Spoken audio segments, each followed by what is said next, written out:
Теперь я хожу на кидо по вечерам после работы, потому что в воскресенье школы не работаю, сейчас лето. Вот. Соединяем, пожалуйста, подождите.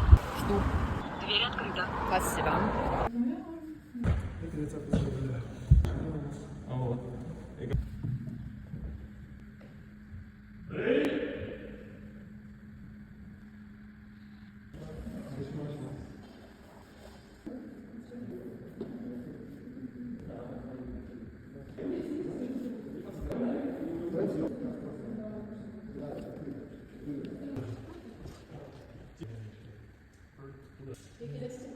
Сюда,